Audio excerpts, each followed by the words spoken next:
le tremplin de l'actualité sur Radio Paraco.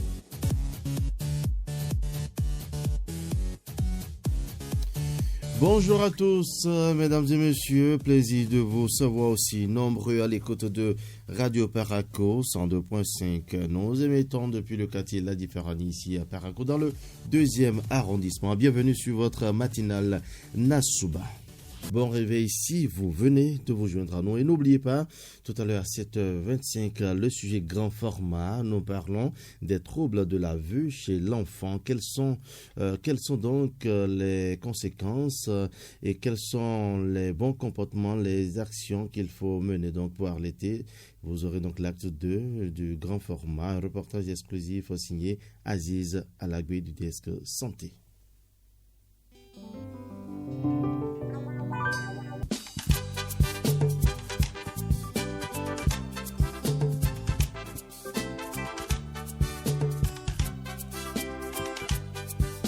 Les troubles de la vue chez l'enfant sont divers et peuvent affecter sa vision de différentes manières. Les plus courants sont l'amblyopie, c'est-à-dire l'œil paresseux, le strabisme, les défauts de réfraction, la myopie, l'hypermétropie, l'astigmatisme et même le daltonisme. Mesdames et messieurs, prenez le rendez-vous, ne zappez surtout pas. Restez des nôtres. Et dans un instant, nous allons vous proposer l'éphéméride du jour. C'est avec Colombe Amadi. Mais pour l'instant, nous allons écouter un brin de cette musique. Merci donc à Seydou Barassona.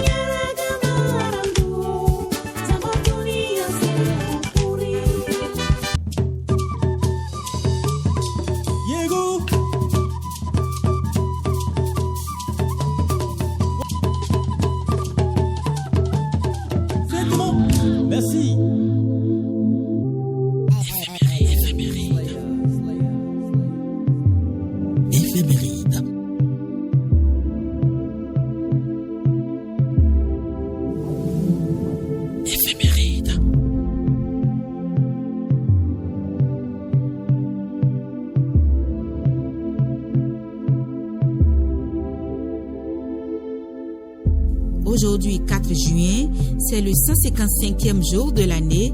Bonjour à tous. 4 juin 2012, l'abbé Gilbert Dagnon a rendu l'âme.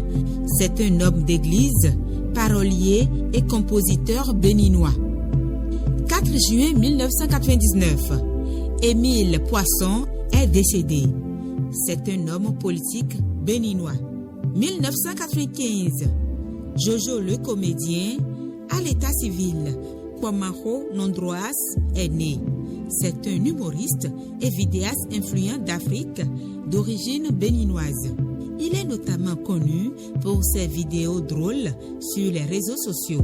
4 juin 1991, naissance de Koumba Sissé.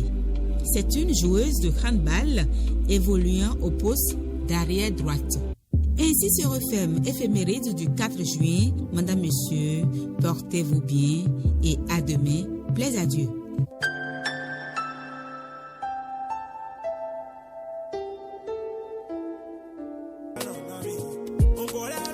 Mesdames et messieurs, en attendant donc votre horoscope du jour, nous allons passer à ce prénom mythique du jour. C'est bien sûr le prénom Clotilde. Les prénommés Clotilde sont à l'honneur et vous également qui êtes natif de ce jour, nous vous disons déjà joyeux anniversaire.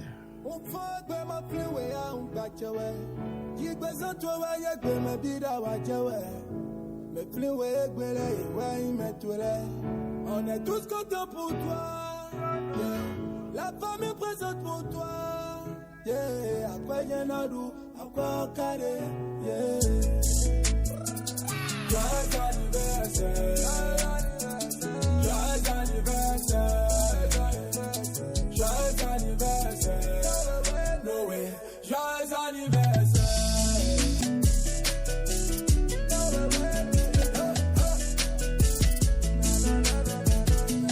Le profil type des prénommés Clotilde, mesdames et messieurs, je rappelle que nous sommes le 4e jour de ce 6e mois de cette année de grâce 2025.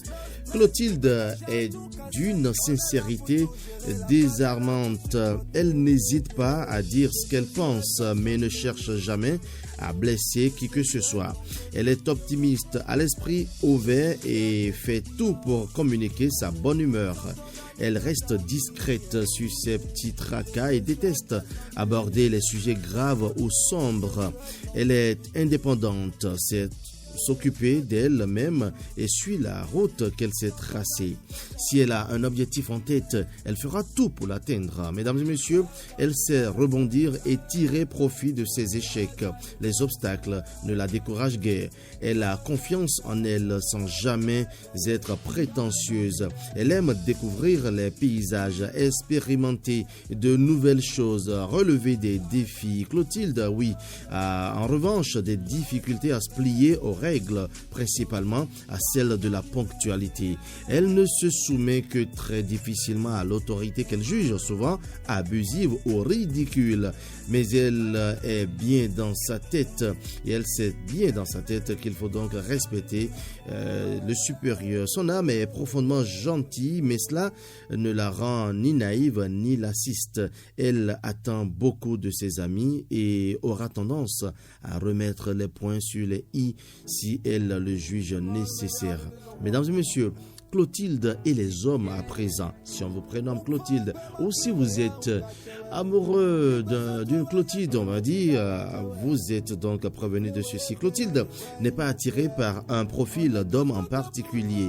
Son esprit ouvert et sans préjugés la laisse libre de choisir son prince charmant. Clotilde aime les gens sincères, ceux qui n'ont pas peur d'exprimer leurs sentiments. Mais paradoxalement, elle n'aime pas du tout les pleurnichards et ira spontanément vers les optimistes.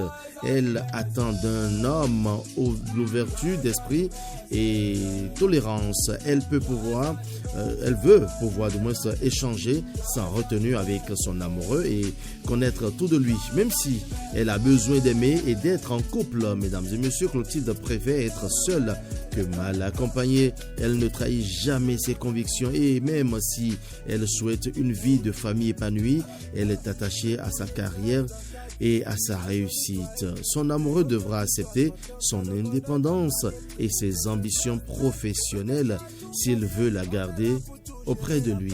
Vous en savez davantage sur les prénommés Clotilde. Ici, on vous prénomme Clotilde. En ce jour, nous vous disons joyeux anniversaire. Toute l'équipe de la matinale Nassouba vous souhaite le meilleur. Joyeux anniversaire.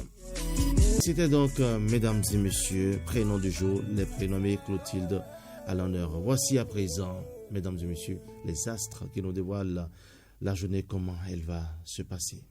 Radio Paraco.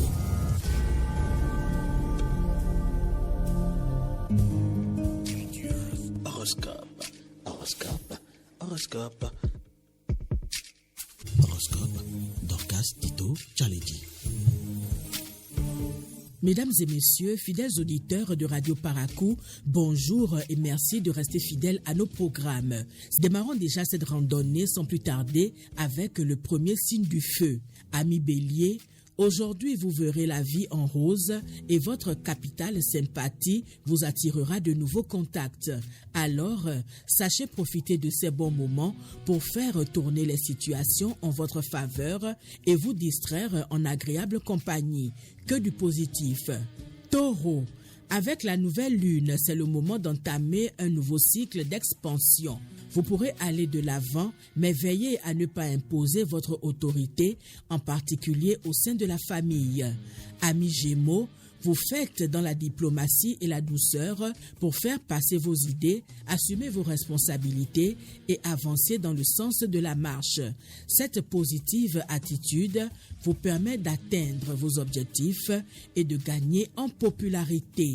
Cancer, pour le premier signe de l'eau, vous devez sérieusement veiller à vos dépenses et ne pas vous laisser tenter exagérément par le luxe et la volupté. Tous les excès se payent un jour, parfois sur la balance de la salle de bain, parfois sur les relevés de compte. Amis Lion, vous avez du mal à rester disponible aux nouveautés. Les habitudes sont décidément trop tentatrices. Vous vous mettez difficilement dans le mouvement. Ne vous lancez pas sur de nouveaux terrains. Vierge, pour nos amis vierges, aujourd'hui, votre bonne humeur et votre ouverture d'esprit vont créer une bonne ambiance autour de vous.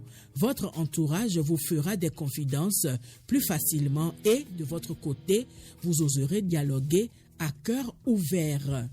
Balance, la poursuite de vos objectifs réclame de la prudence et de la discrétion dans vos échanges. C'est une ambiance qui cristallise les propos déplacés ou les prises de bec, entraînant rancœur et entêtement stérile.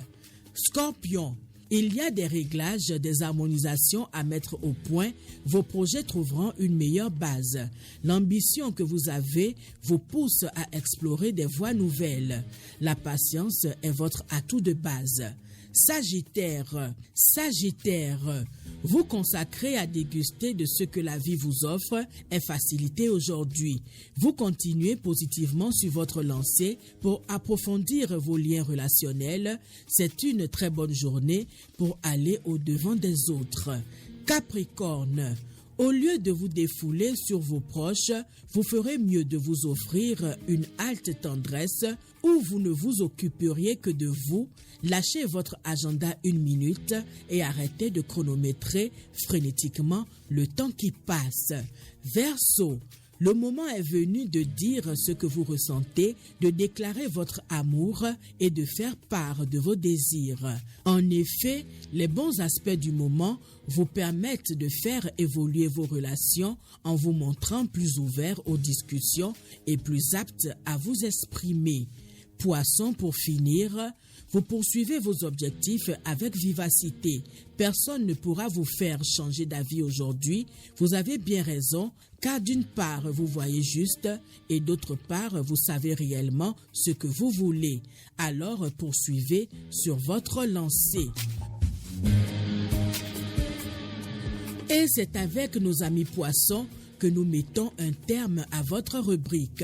Merci à chacun et à tous pour l'attention. Prenez déjà le rendez-vous de demain pour de nouvelles prévisions astrologiques. Bonne journée à chacun et à tous. Horoscope, Dorcas Tito Tchaledi. Bonne journée à vous également, Dorcas Tito Tchaledi. Si vous venez de nous prendre au vol, retenez que l'équipe est composée de Estelle Olo au pupitre de mixage, Adi Fakpaki Lawani à l'infographie et au streaming. Et devant ce microphone, Gilda Sespoir Sarigate. Quel temps il fait ce matin? Quel temps il fera l'après-midi? Quel temps il fera ce soir? C'est à travers la page météo. Le bulletin météo.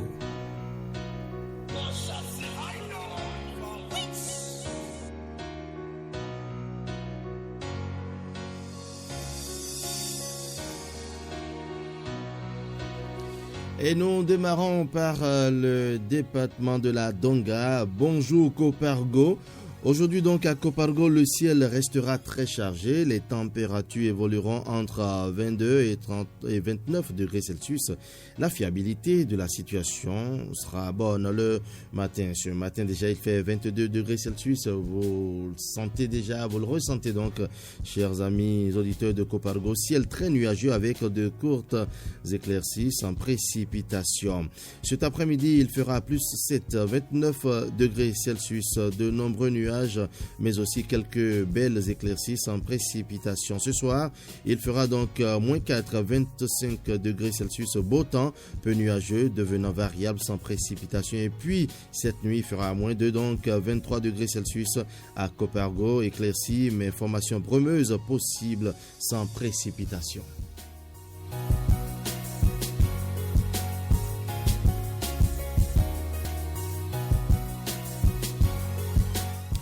Allons donc à Karimaman, nous sommes dans la Liborie. Bonjour Karimaman, aujourd'hui donc l'état du ciel restera changeant, les températures fluctueront entre 27 et 35 degrés Celsius, la fiabilité de la situation est tout de même bonne. Ce matin, 27 degrés Celsius, éclaircies et passages nuageux, parfois denses sans précipitation. Cet après-midi, 35 degrés Celsius, éclaircies et passages nuageux, parfois denses sans précipitation. Ce soir, moins 3, 32 degrés Celsius, beau temps malgré quelques passages nuageux sans précipitation. Et puis, cette nuit, il fera 28 degrés Celsius à Karimaman. Bonjour Karimaman.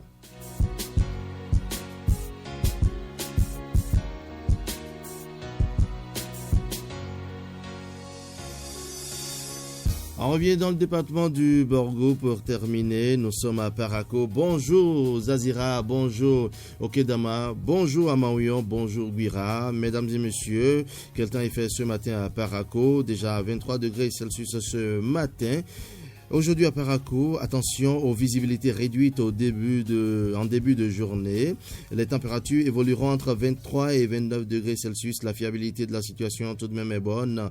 23 degrés Celsius donc ce matin. Brouillard laissant place à des nuages bas sans précipitation. Cet après-midi, plus 6, nous serons à 29 degrés Celsius avec de nombreux nuages, mais aussi quelques belles éclaircies. Faible risque d'averse. Ce soir, il fera moins de 4, 25 degrés Celsius avec un ciel très nuageux devenant plus variable, faible risque d'averse. Cette nuit, moins 2, il fera donc 23 degrés Celsius, brumes et brouillard sans précipitation.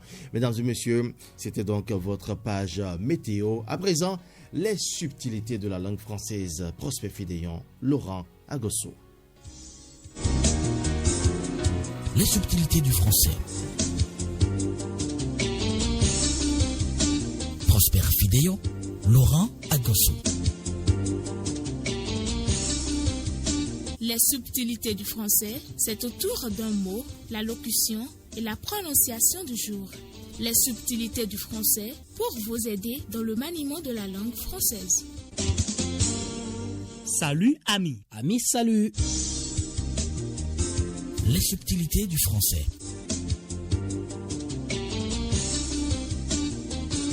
La locution du jour. Prosper donne les mots homonymes de compte écrit C-O-M-T-E. Rappelons que ce mot peut désigner un titre de noblesse, un haut dignitaire. Laurent, les mots compte écrit C-O-N-T-E et compte s'écrivant C-O-M-P-T-E sont les homonymes du mot compte dont tu parlais tantôt. D'accord. À présent, chacun de nous va construire une phrase en utilisant le mot éplé C-O-M-P-T-E. Je commence. J'ai fait le compte des dépenses après la fête. J'ai fait le compte des suffrages exprimés après le vote. Laurent, ici ce que retiendront nos amis de la langue française est que la lettre P ou le son POR du mot compte et ses dérivés, compter, comptage, escompter, escompte, escompteuse, escompteur, n'est pas prononcé. Moi, j'ai déjà pris bonne note. Hier, le chimiste Seko Souno m'avait montré au laboratoire une petite pipette en verre qui sert à compter les gouttes d'un liquide. Et non compter. Cet instrument est appelé le compte-gouttes. C'est vrai, Laurent. On écrit compte-gouttes avec un trait d'union entre compte et gouttes ou compte-gouttes avec ou sans S au mot gouttes. Permets-moi d'en utiliser la locution figurée au compte-gouttes qui signifie avec parcimonie, avec mesure, économie, en petite quantité, un par un. L'on ne dit jamais à compte-gouttes, mais plutôt au compte-gouttes. Un exemple prospère. Pas de souci, Laurent. Notre interviewé donne au compte-gouttes les informations. Les subtilités du français.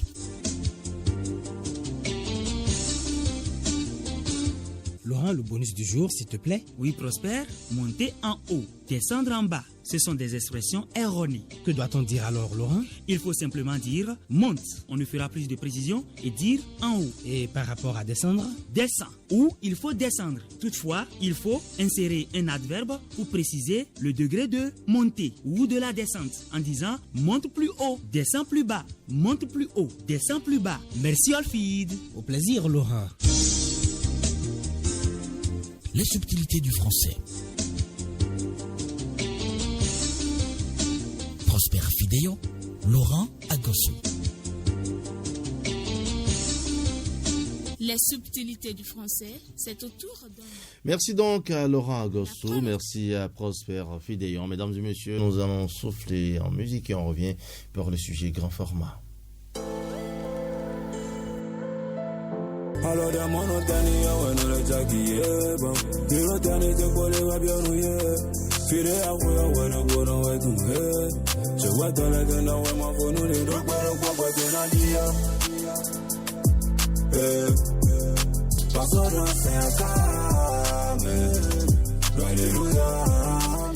Le sujet grand format, mesdames et messieurs, trouble de la vue chez l'enfant, quels indices à la suite. Donc, prévenir les maux pouvant affecter la vue chez l'enfant. Nous revenons, comme promis, sur le sujet, mais cette fois-ci, il s'agit des indices pouvant alerter sur les troubles visuels chez l'enfant en âge de parler. L'attention des parents et celle des encadreurs est requise à ce stade afin de vite consulter donc et de vite informer. Aziz Alaoui dans la deuxième partie de ce reportage intitulé « Troubles de la vue chez l'enfant, quels indices ?»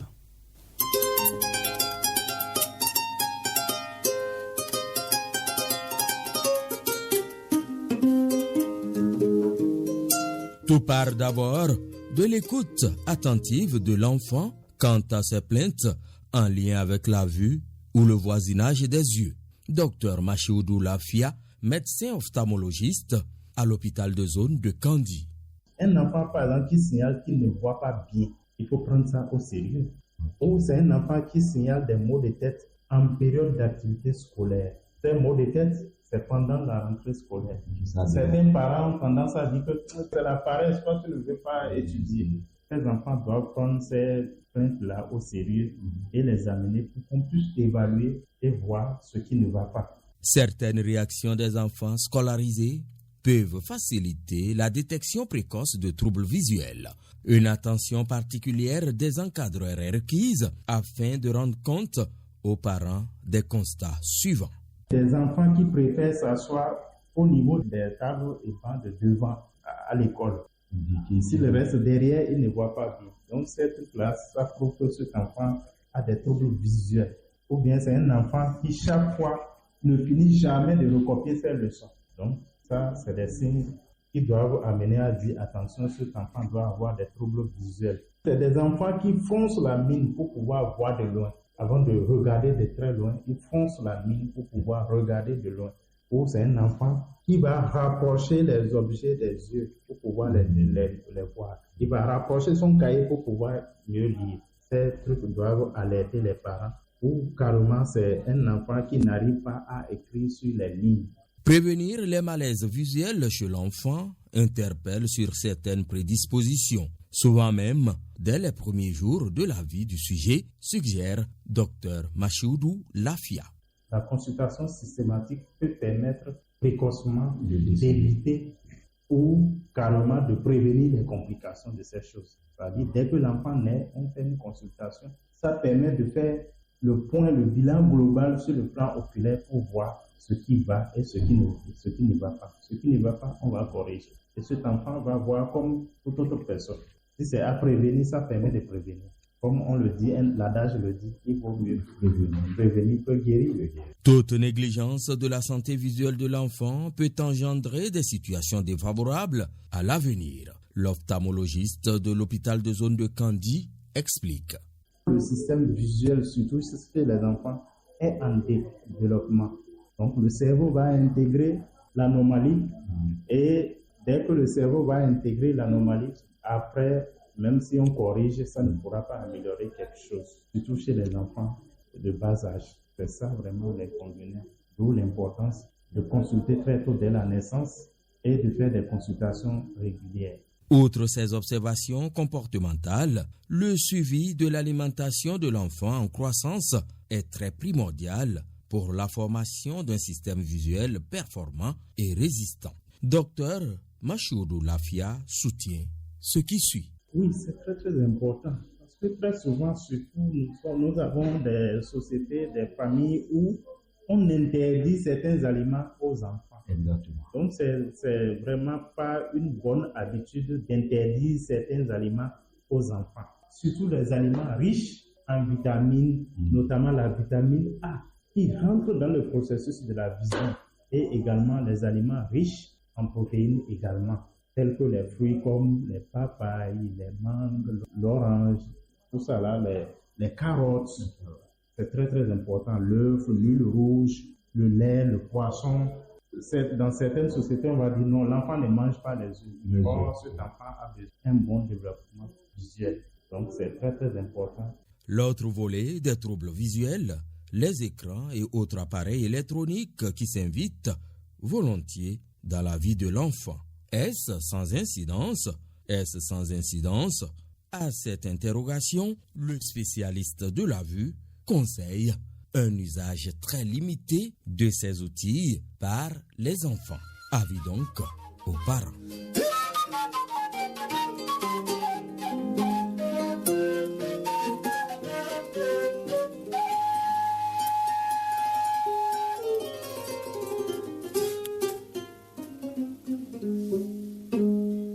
Les troubles de la vue chez l'enfant, on en parle, mesdames et messieurs, vous le savez, les troubles de la vue chez l'enfant sont divers et peuvent affecter sa vision de différentes manières. Les plus courants sont l'amblyopie, l'œil paresseux, le strabisme, les défauts de réfraction, la myopie, l'hypermétropie, l'astigmatisme et le daltonisme. Mesdames et messieurs, dans un instant, nous aurons mes deux débatteurs en ligne, Nouroudine Safara, rédacteur en chef de Radio Paraco, et Aziz Alagbe du desk Santé Environnement.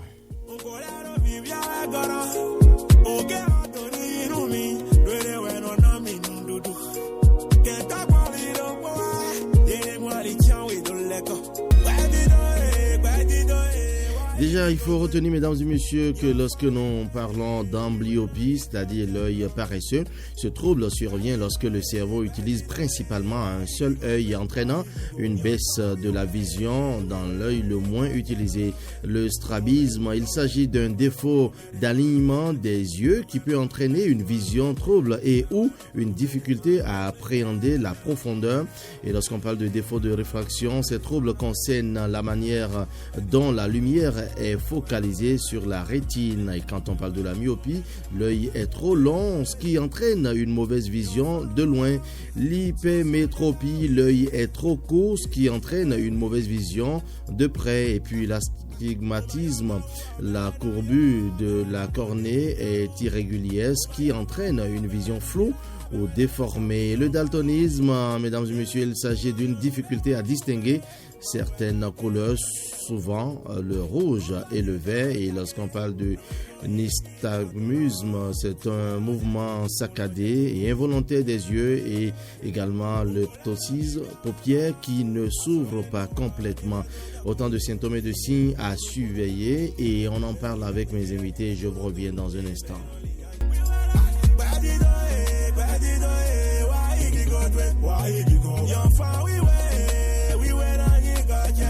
Et voilà, ils sont en place depuis leurs différents lieux. Je vous dis bonjour déjà pour commencer, Nouroudine Safara. Bonjour Gilda ce soir et bonjour à l'ensemble des auditeurs de Nasouba, à toute l'équipe technique également. Franchement, merci Nouroudine Safara. Comme je le dis, c'était pas gagné d'avance, puisque c'est un devoir. Vous êtes présent, merci franchement. Bonjour à vous également, Aziz Alagbe. Ouais, Sarigate, bonjour aux auditeurs de Nasouba, bonjour à toute la communauté islamique qui nous suit avec attention. Voilà, déjà vous jeter un regard sur vendredi. Exactement. Bien évidemment. Merci également pour l'intérêt porté sur ce sujet, parce que nous parlons des bouts de chou, nous parlons des enfants, et nous parlons donc d'une question de santé publique, les troubles de la vue chez l'enfant. Quels sont donc ces signes qui doivent alerter? Merci pour ce sujet, grand format, Aziz Alagbe. Merci Sarigate, et merci à tous ces spécialistes, toutes ces personnes de ressources qui nous ont prêté leur expertise. Voilà, je vous installe confortablement comme ceci. Ça se discute. Ça se discute. Faites-vous une idée claire de l'actualité. Je le disais donc, les troubles de la vue chez l'enfant sont divers et peuvent affecter sa vision de différentes manières. Les plus courants sont l'amblyopie, c'est-à-dire l'œil paresseux, et vous nous en direz donc tout à l'heure. Le strabisme, les défauts de réfraction, la myopie, l'hypermétropie, etc. Aziz Alagbe, c'est une question de santé très préoccupante. Une question très préoccupante, nous allons dire, Sarigate, vous le savez mieux que moi, lorsque déjà dans votre entourage, vous prenez 5 adultes vous vous rendez compte qu'à un certain âge, à l'âge adulte déjà, 3 ont des problèmes de vision.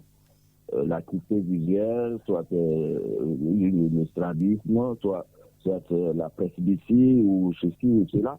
En tout cas, des difficultés visuelles qui entravent leur quotidien. Pourquoi ce problème? C'est parce que certainement des dispositions n'ont pas été prises dès le bas âge. Alors lorsque nous allons nous retrouver avec plus de la moitié de la population, je vais dire mondiale ou nationale, avec des problèmes de vue, vous voyez, ceci va déjà impacter l'économie, ceci va impacter la stabilité sociale. Donc, lorsque vous parlez d'un problème de santé publique, c'est là que je vous donne raison, Sarigaté. Voilà, Noureddine Safara, vous êtes présent, vous êtes là. La vue, c'est la vie également. Au regard donc des conséquences, si l'on y prend garde très tôt, on pourrait dire que les mamans devraient donc faire très attention, je vais dire être regardants. Oui, on va dire l'ensemble des parents, d'abord à la maison, il faut être très regardant et également abandonner certains tabous ou alors certains aspects de notre culture qui veulent que les enfants ne soient pas logés à une certaine enseigne. C'est-à-dire que quand il y a des fruits qui sont de bonne qualité, c'est réservé pour papa et pour maman. Et c'est quand, c'est de piètre qualité que, on donne aux enfants, ou alors, quand c'est le repas à table, c'est plutôt ce qui intéresse, les morceaux intéressants qui sont pour papa et maman, et pas grand-chose pour les enfants. Quand les enfants sont mal nourris comme ça, je pense que il y a déjà des problèmes à ce niveau. Mais ensuite, il faut faire attention, comme on l'a dit, depuis la maison et au niveau aussi de leurs établissements scolaires ou leurs ateliers d'apprentissage. Ça pourrait être aussi là-bas. Oui, très regardant, c'est important. Et puis beaucoup plus à l'école, puisque l'enseignant sait déjà si l'enfant a des difficultés, il sait déjà quand l'enfant n'arrive pas à vite recopier. Est-ce que vous pensez qu'il existe toujours cette correspondance entre la famille et puis l'école? Exactement, c'est un point très crucial de ce sujet que vous avez abordé ainsi. L'instituteur, ce n'est pas seulement pour instruire, mais vous avez parlé de la correspondance école-maison. À ce niveau, l'école peut jouer un grand rôle pour aider les parents à détecter ces facteurs-là qui présagent d'un trouble, qui présagent de troubles visuels. Et là, donc, chaque enseignant est donc ici interpellé à observer chaque enfant. Chaque enfant, c'est vrai, ils sont nombreux, mais ce n'est pas de les suivre tous les jours, un à un, non, du tout pas. Mais lorsque vous constatez que votre apprenant a des difficultés ou a des comportements qui ont trait à ce que, il semble que sa vue est perturbée, il est derrière, il n'est pas du tout à l'aise, il bouge par-ci, il bouge par-là, il n'arrive pas à voir, il faut qu'il fasse la main ainsi pour voir, ou bien il veut rester devant, vous voyez, où il n'arrive pas à finir de copier les leçons. Il faudrait déjà alerter les parents pour que les parents prennent les dispositions. C'est là que je dis que l'école est appelée à jouer un grand rôle et là, toujours dans son rôle. Ce n'est pas un travail de plus, non, du tout pas. C'est là le rôle même de l'enseignant à connaître son élève, à connaître ses défaillances, à connaître aussi ses points forts, ses points de santé ou ses points de maladie. Et voilà, je voulais donc vous faire ce témoignage parce que lorsque j'ai eu le sujet hier, je me suis rappelé qu'il y a un enseignant, un voisin dont l'élève s'est plaint, je veux dire l'enfant s'est plaint, que le maître lui dit qu'il est en retard parce qu'il n'arrive pas à vite finir et donc les parents se sont rapprochés mais n'ont pas compris peut-être que c'est ce problème que vous évoquiez. C'est bien sûr cela. On pense que l'enfant a d'autres retards, je ne sais pas, l'enfant a un problème psychologique et autres parce qu'il a toujours le dernier à recopier, mais on n'a pas également, Aziz Alagbe, cette notion, cette culture des consultations, aller à l'hôpital et essayer de vérifier. On attend toujours parfois que ça arrive. Oui, effectivement, il faut anticiper. Si un enfant est avec d'autres de son âge et qu'il n'arrive pas, quels que soient les accompagnements de l'enseignant, parce qu'il faudrait que l'enseignant tente aussi de l'accompagner pour voir si ce n'est pas une baisse de performance ou un manque de qualité en recopiage. Il faudrait que l'enseignant se rassure. Et une fois tout ceci vérifié, c'est à ce moment-là que l'enseignant a dit, mais alors là, il faudrait que j'alerte les parents pour qu'ils aillent consulter. Effectivement, nous n'avons pas cette culture de consultation. Je sais que à ce niveau-là, il y a certains parents qui négligent. Il ne faudrait pas négliger de ce genre de constat parce qu'à la longue, ça pourrait donner autre chose et souvent, ces choses sont irréversibles. Et puis, Nourdine Safara, c'est un problème de santé publique, on a dit. Et vous remarquez avec moi qu'à des moments donnés, les enfants, on a comme impression qu'ils ne s'appliquent pas dans l'écriture à l'école, qu'ils n'écrivent pas sur la ligne, mais ça pourrait être ce problème. Absolument, il y a ça qu'il faut souvent observer et cette observation va se faire entre, on va dire, le parent et l'enseignant. Qu'est-ce que je veux dire par là?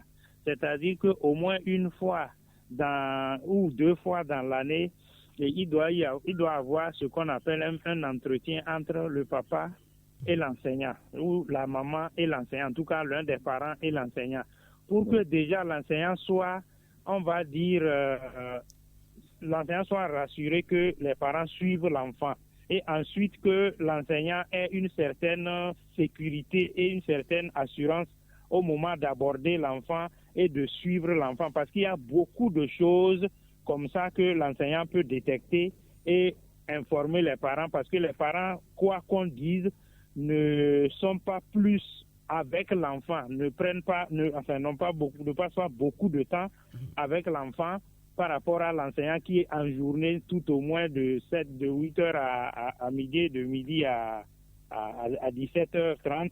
L'enseignant est avec l'enfant. Donc, dès que l'enseignant fait des observations par rapport à l'écriture de l'enfant, surtout, est-ce qu'il écrit sur la ligne et est-ce qu'il formule bien aussi les lettres et les mots?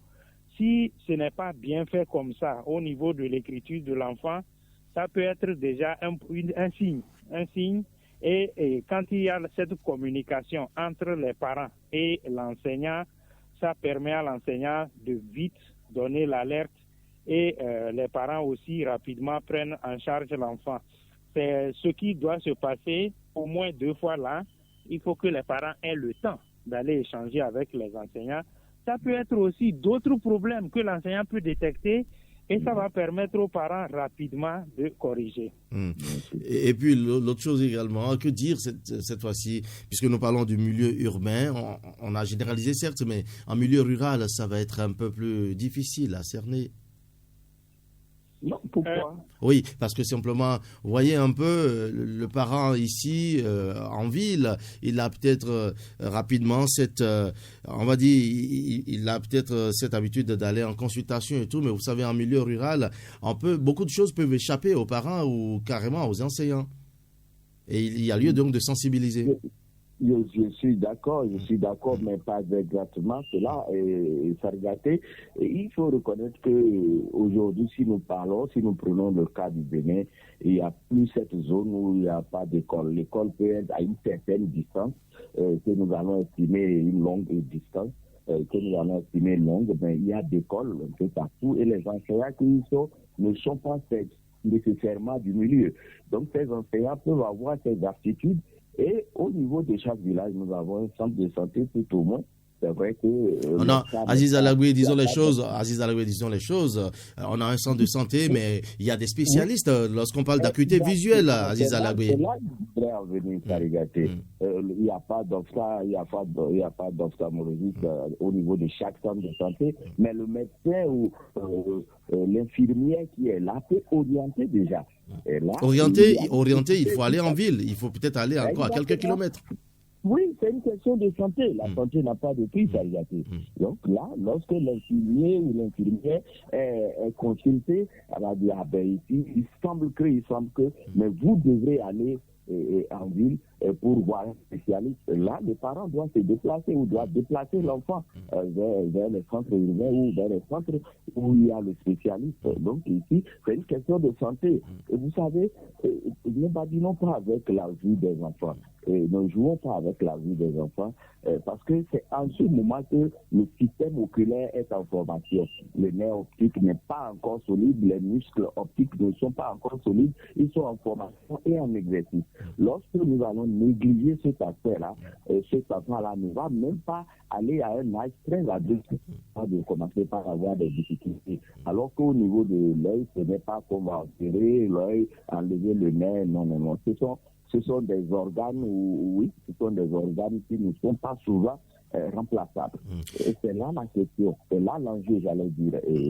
Même si on est dans une zone reculée ou une zone rurale, le problème, c'est la communication que l'enseignant et l'agent de santé font. Justement, Nourdine Safara, lorsque nous parlons donc des zones rurales, nous ne stigmatisons pas, mais généralement, vous savez que nous avons nos habitudes en milieu rural où quand l'enfant revient à la maison, par exemple, et dit « j'ai mal à l'œil » ou du moins « je ne vois pas bien », etc. On est tout de suite, on trouve une feuille, on trouve une décoction et on commence par appliquer quelque chose sur l'œil. Oui, c'est pour ça que il faut déjà vraiment que la sensibilisation passe au niveau, et c'est ce que nous faisons en ce moment précis, pour dire aux parents que l'œil, c'est quelque chose qu'on ne peut pas remplacer. Et donc, quand l'enfant se plaint d'avoir les maux d'yeux, le meilleur endroit pour avoir, on va dire, la guérison, si entre-temps c'était un mal, ou alors pour prévenir un quelconque mal, c'est d'abord l'hôpital, parce que dès qu'on détruit l'œil avec les décoctions ou des potions, on ne peut pas le remplacer. Et c'est pour ça que je parlais aussi de la communication. Si l'enseignant explique ou l'agent de santé du village explique, on va dire, les risques que les parents prendraient s'ils ne vont pas à l'hôpital, je suis sûr que les parents comprennent aussi que il y a des membres ou des organes de l'organisme humain qui sont irremplaçables et que quand on a un soupçon même de mal de ces organes, il faut plutôt se diriger vers les centres indiqués au lieu de rester et d'utiliser des potions ou des décoctions. Justement, Aziz Alabé, pour terminer, est-ce qu'il ne faudrait pas avoir des programmes un accompagnement, je veux dire, de la part de l'État, de la part donc des communes et autres, pour des consultations de façon inopinée dans les écoles, et surtout au niveau des enfants à bas âge? Oui, au niveau du gouvernement, oui, c'est l'idéal. Mais il y a de ces structures qu'il le faut, de ces organisations internationales qu'il faut. Généralement des ONG. Oui, il y a de ces ONG qu'il faut, mais souvent, la plupart du temps, il y a un manque d'engouement, il y a une faible affluence au niveau de ces centres-là, puisque j'ai participé à maintes reprises à des consultations foraines, mais là, les effectifs attendus ne sont pas ce qui est, c'est la preuve là qu'on ne prend pas soin des yeux, c'est lorsque ces yeux sont en train de partir qu'on commence à courir de gauche à droite. La preuve, lorsque vous allez dans les centres ophtalmologiques, vous allez voir, vous allez observer, vous allez constater que c'est des personnes du troisième âge qui sont les plus nombreuses là-bas. Alors que si une disposition était prise un peu à l'âge jeune, à l'âge adolescence, pendant l'adolescence, je suis sûr que ces yeux auraient pu permettre à ces personnes-là de terminer les derniers jours en beaucoup. Parce que sans la vie n'a pas de sens. Bien sûr, et pour terminer, Nourdine Safara, il faut également un accompagnement parce que lorsque vous allez vous faire ausculter, quand le parent qui n'a pas de moyens, on lui dit qu'il faut forcément prescrire par exemple des verres pour corriger le problème, ça pose un autre problème. Oui, l'autre difficulté, elle est à ce niveau et il faut qu'on appelle aussi les décideurs à voir dans ce sens et à essayer d'étudier l'ensemble des pathologies ou des maladies qui pourraient nécessiter on fasse des prix préférentiels à des personnes démunies. Je crois que l'Arche le projet Arche est dans cette logique, faire en sorte que les personnes qui sont démunies puissent avoir accès aux soins de santé. Je pense que c'est un projet qu'il faut renforcer et permettre aux personnes les plus démunies, quel que soit le mal, de pouvoir se soigner et cela va contribuer à la construction de la nation parce que si chaque citoyen se porte bien, il apportera sa pierre à la construction de l'édifice. Merci. Nous tous, nous sommes en train de construire. Merci beaucoup. Merci à vous, Nouroudine Safara. Je rappelle que vous êtes le rédacteur en chef ici à Radio Paraco. Franchement, merci et je vous souhaite de passer une très belle journée. Excellente journée à tous les auditeurs également. Merci à vous également pour ce sujet très intéressant, Aziz Alagbe. Salut à tous, bonne suite de la matinale de Radio Paraco et bonne journée, bonne agréable journée à tous nos auditeurs, tous ceux-là qui nous suivent de partout. Merci à vous donc. Mesdames et messieurs, ainsi s'achève cette émission de ce jour. Nous sommes le 4e jour de ce 6e mois de cette année 2025. Merci à Adif Alpaki Lawani qui était donc à l'infographie au streaming. Merci à Estelle Olo à la partie technique. Devant ce microphone, Gilles Dassespoir Sarigaté. Je vous donne rendez-vous demain. Plaisir à Dieu, chaque jour est une vie.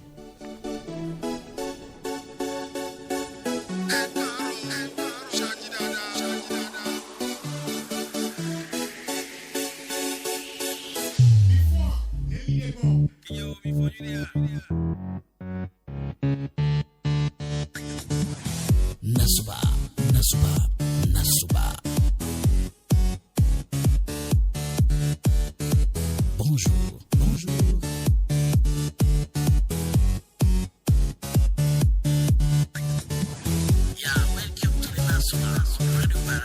Welcome to Nasuba, le tremplin de l'actualité sur Radio Paraco.